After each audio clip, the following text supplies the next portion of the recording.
and suppressive acts. Thank you, sir. Thank you. Sri K.C. Banugopal. Thank you, sir, giving me this opportunity. Mike. Thank you, sir, giving me this opportunity. As we all know, we are discussing this year budget in an extraordinary situation. On one side, COVID pandemic and its impact, and on the other side, our Annadada are in a historical fight against the anti-farmer law passed by the central government. Since last 75 days, they are in the street. Without considering the cold weather, they are in the street. Around 70 farmers have lost their lives during this agitation.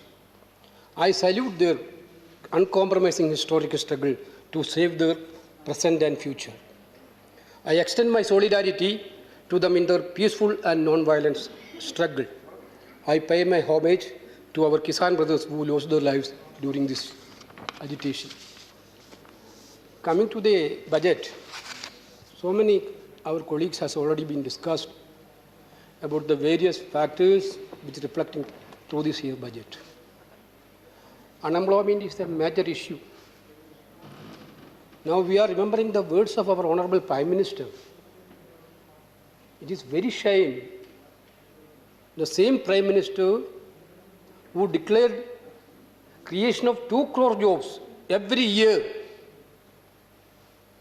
is totally silent on the high rise of unemployment in our country now.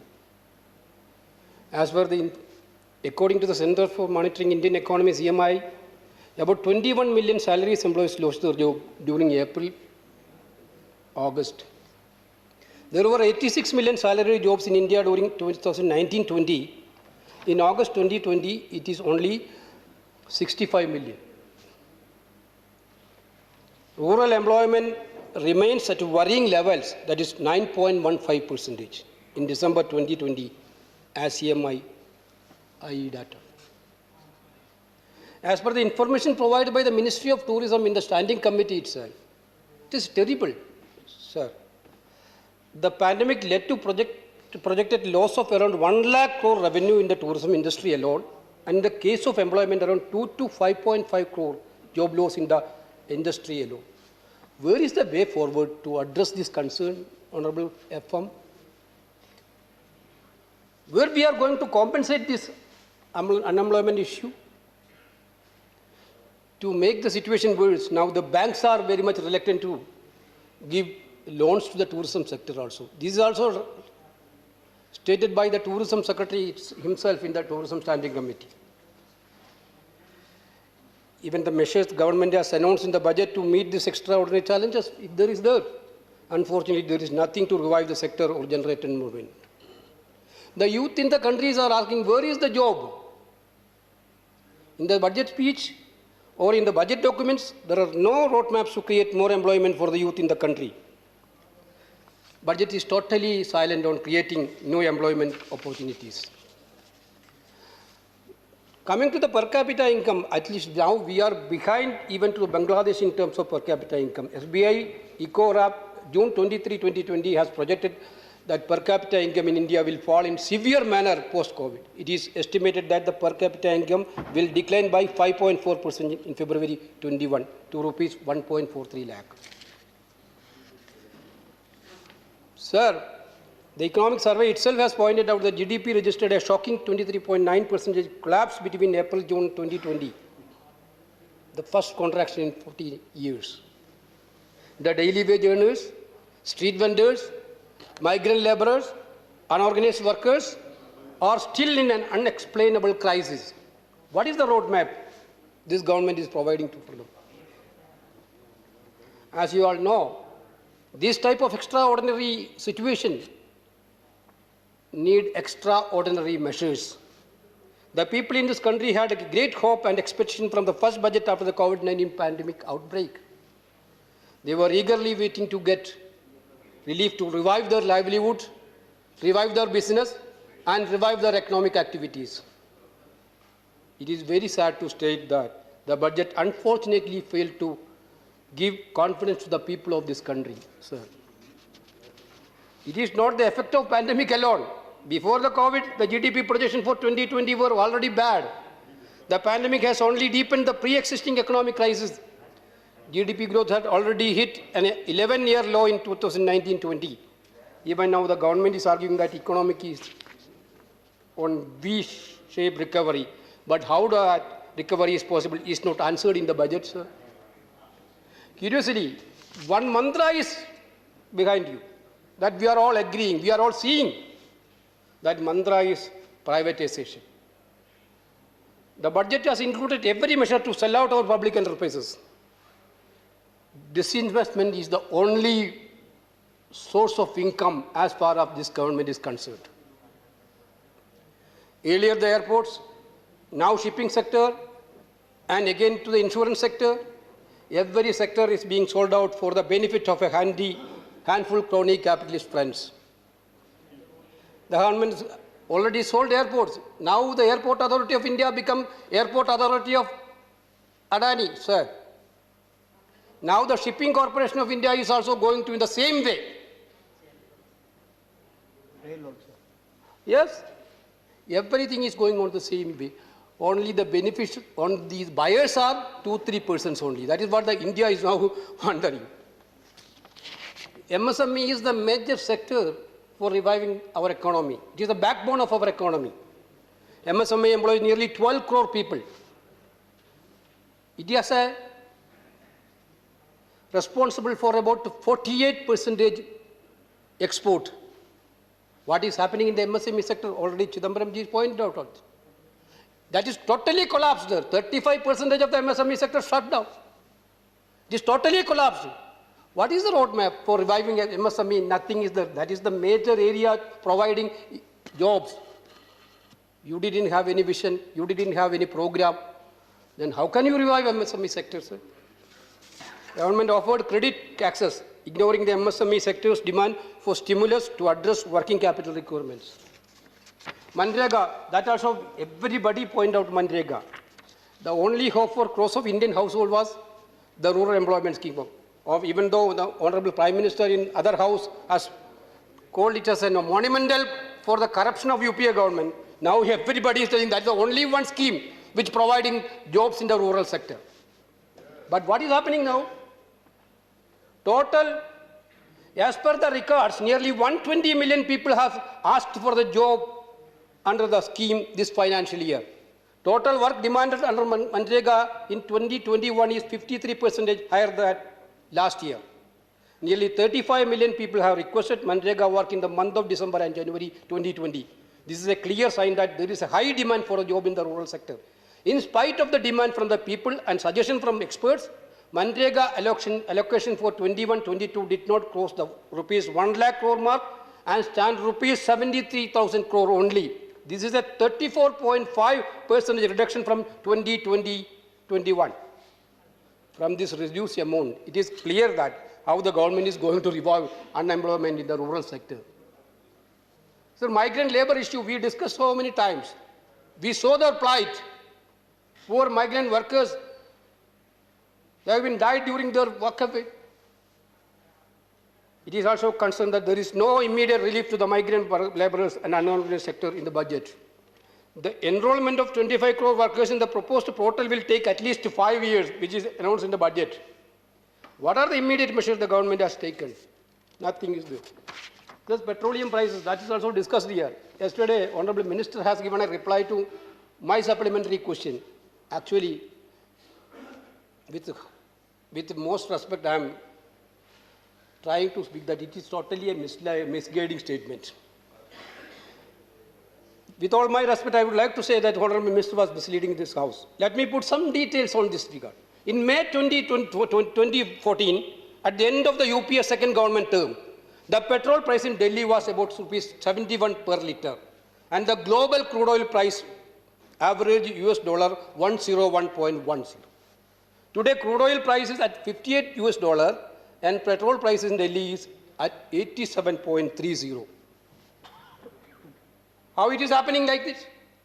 On April 21, 2020, the crude oil price fell to its lowest level since 1999. It was the lowest price in 21 years. The price was at 16.38 US dollar. Then what did the government do? What did the government do? Whether the benefit of the lowest price passed to the people, common people of the country? No. Within a week, what the government do is, within a week, on May 5, 2020, the government increased the excise duty on petrol and diesel. Excise duty was increased by rupees 10 per litre on petrol and rupees 13 per litre on diesel, a record hike. It has to be remembered that the hike was happening during the COVID period. And since June 7, 2020, petrol and diesel prices were increased for 22 consecutive days. It didn't stop there. Since November 19, 2020, the government has increased the petrol and diesel 60 to 15 times. Excise duty on petrol in May 2014, excise duty on petrol was rupees 9.20 when UPA was in power. And diesel was rupees 3.46 per litre. The last 6 years, you have increased the excise duty on petrol by additional rupees 23.78 per litre and on diesel by an additional of rupees 28.37 litre. You have hiked excise duty in 13 times and has earned rupees 19 lakh crore in last 6.5 years by increasing excise duty on petrol and diesel alone. What you have done is 19 lakh crore with that 19 lakh crores. People are suffering again and again. They are in very much pain. Nothing is happening.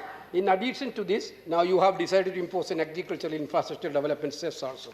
Therefore, this is what the situation in the petrol. Therefore, I think the entire minister has totally misled the House while saying that this is only because of the crude oil price in the international market. That is a totally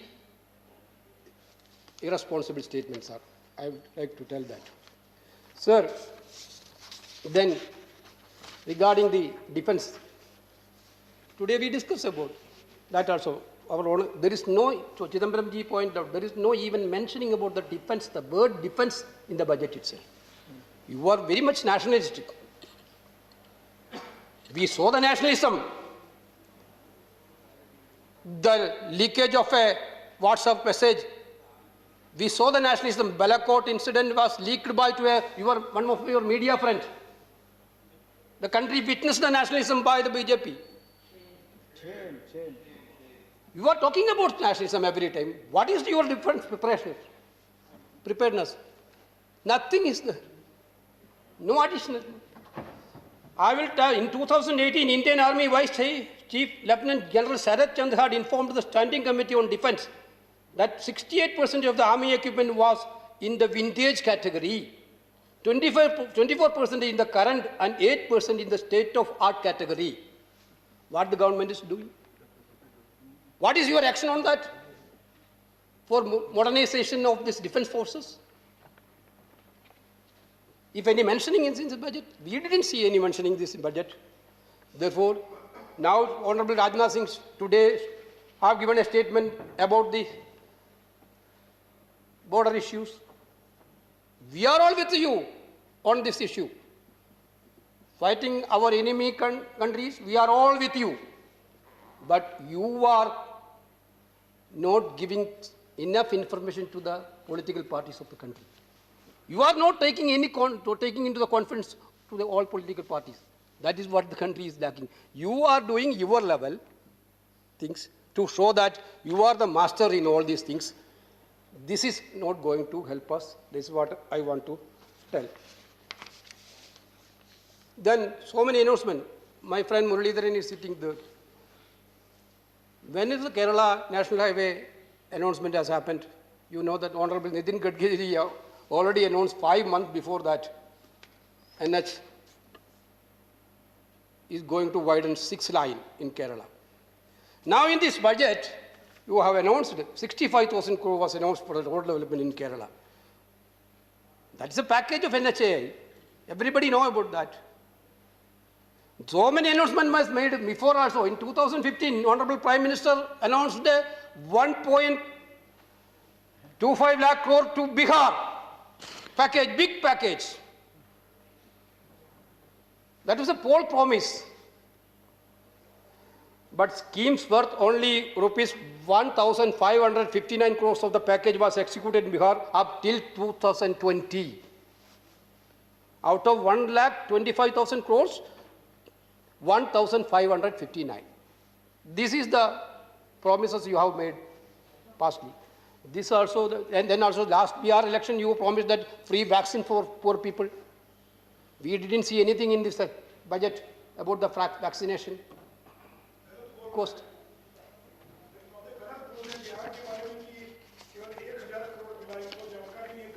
Okay, you speak, brother. Sir, farmers are protesting. Our Annadadas are Please don't. Let him speak. Our Annadadas are in a historical struggle. They are fighting day by day. Our Prime Minister is telling Andolan Jeevis. I didn't understand this Andolan Jeevis phrase. We saw some Andolan in 2014 also. Whether they are also Andolan Jeevis promoted agitation? Before coming to the power, Delhi witnessed so much indolence. Our national capital witnessed.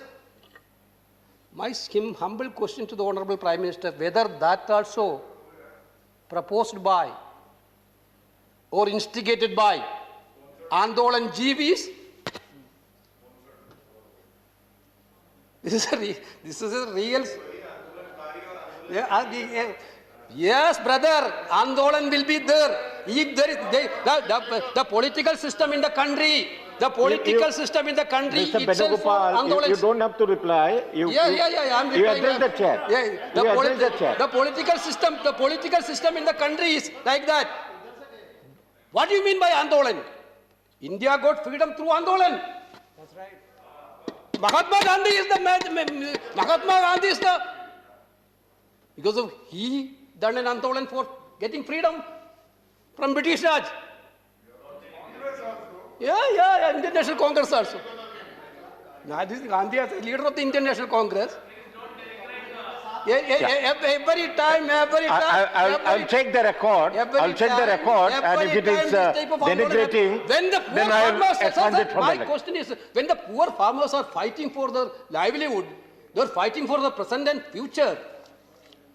How can you abuse like this?